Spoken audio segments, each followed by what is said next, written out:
Hello guys, I'm back with one more video on the EFRD series. Hope the previous videos were useful.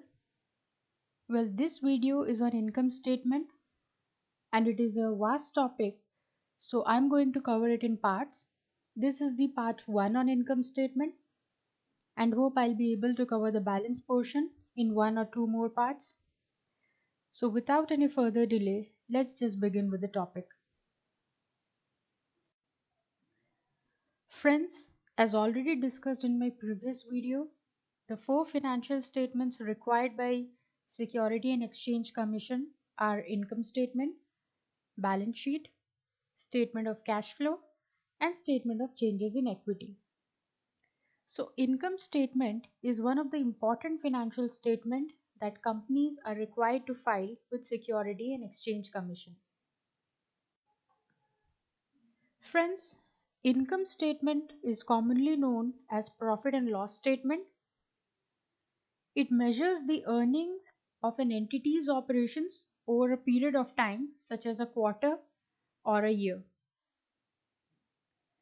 So, income statement shows how much money the business will make by deducting expenses incurred during that period from the revenue earned during that period.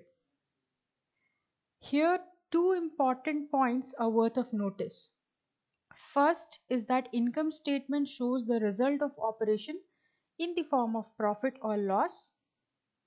And the second point is that income statement shows the result for a period, say a month or a quarter or a year, unlike balance sheet which shows the position of assets and liabilities at a point in time, say 31st December or 31st March, etc. Let me show you what I am trying to say. Friends, this is a sample income statement for your reference. At the top, as you can see, it's written income statement for the 3 months ending March 31st, 2006. Which means this income statement shows the result of operations of 3 months ending on 31st March 2006. That is, it is prepared from the data relating to the months Jan, Feb and March 2006. And at the bottom, it shows the net income, which is derived by deducting all the expenses from the concerned period's revenue. I'm not getting into the details of the elements of income statements as of now. We'll definitely look into that in later videos. Similarly, let me show you another example.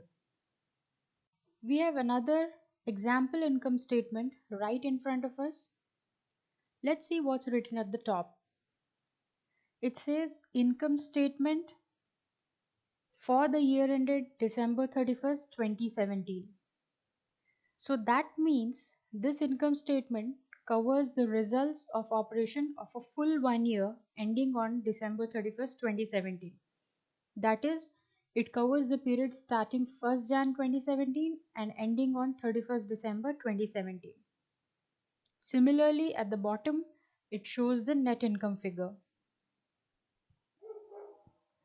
So all what I was trying to show you is that income statement measures the earnings of an entity's operation over a period of a given time. So right in front of us, we have a template showing the elements of income statement, namely revenues, gains, expenses, and losses. Let's try to cover these elements in a bit detail so that we understand these terms clearly. Let's first look into revenue. Revenue represents inflow of assets or reduction of liabilities, and revenue is generated from activities that are central operations of the business. For instance, if an entity that is involved in manufacturing sugar, its revenue is derived from sale of sugar. Moving on to next element, which is gains. Friends, gains are increases in equity due to transactions that are not a part of company's main or central operations. Gains arise out of peripheral activities. For instance, gain from sale of assets like an old truck or some machinery, etc. Moving on to expenses. Expenses is incurrence of a liability or outflow of money or assets to purchase goods or services to provide entities' main operations. For instance, for a manufacturing unit, cash spent or liability incurred to purchase raw material or payment of wages, etc. So expenses are incurred for companies' central or main operations.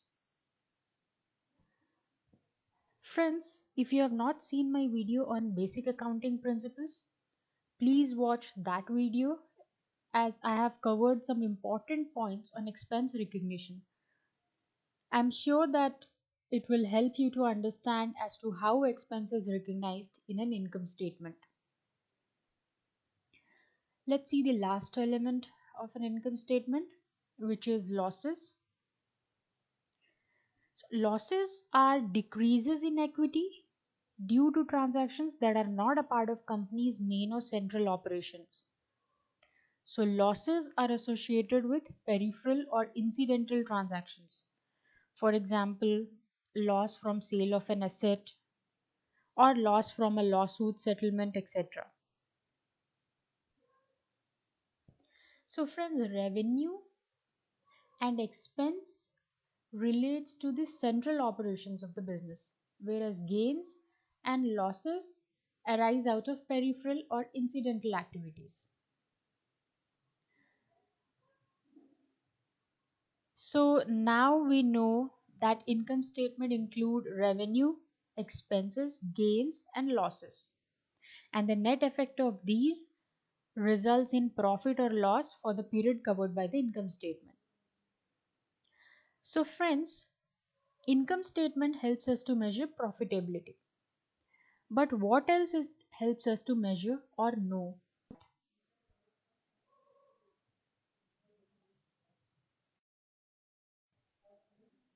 Friends, income statement has several uses. But the three most important uses of income statement is that it helps to measure profitability, creditworthiness, and investment value. Friends, we have already covered as to how income statement helps to know the profitability for a period. But let's see some additional points on profitability. Friends, profitability is the main aspect in a company's financial reporting. And all the financial statements include certain elements relating to profitability.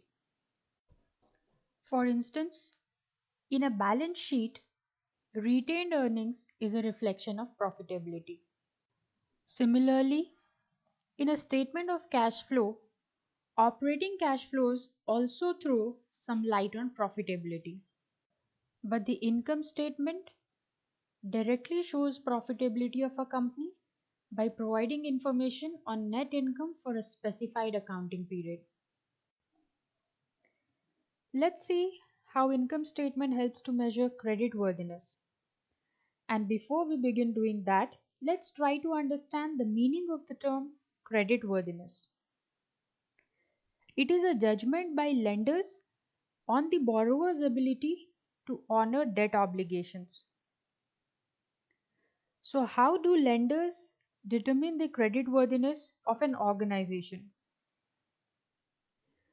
Well, there are several factors that comes into play, but one of the most important factor they base their judgment upon are certain ratios like debt service coverage ratio, net income to sales ratio, etc. Friends, debt service coverage ratio is an extremely important metric for predicting default. It measures the company's ability to service its current debts by comparing its net operating income with the total debt service obligations. And net income to sales ratio measures net profit as a percentage of sales, and since profitability is an important measure of creditworthiness, net profit to sales ratio, which measures profitability as a percentage of sales, is a good measure of company's creditworthiness. Friends, these ratios uses income statement data, and that is how income statement helps in reflecting the creditworthiness of the entities. Let's see the last point on the uses of income statement before concluding this video. Income statement helps to measure investment value. Let's see the meaning of the term investment value first. Investment value is value of a property to a particular investor. Friends, in case of an entity, the investors are interested to know the value of their investment that they have made in the entity. And investment value is usually determined by current and potential performance of an entity. And we can measure the performance of an entity using the data available in the income statement. So we can compute important financial ratios like return on equity, return on assets, gross profit ratio, operating profit ratio, earnings before interest and taxes, etc., using the data available in the income statement to determine the investment value of an entity. So this is how income statement helps to measure profitability, creditworthiness, and investment value of an entity. Friends, for sure there are several other uses of income statement, but I have covered the three most important ones. So friends, if you like this video, hit the like button, and why not subscribe to my channel if this topic is of your interest. I'm going to come with the next video on income statement very soon. Take care.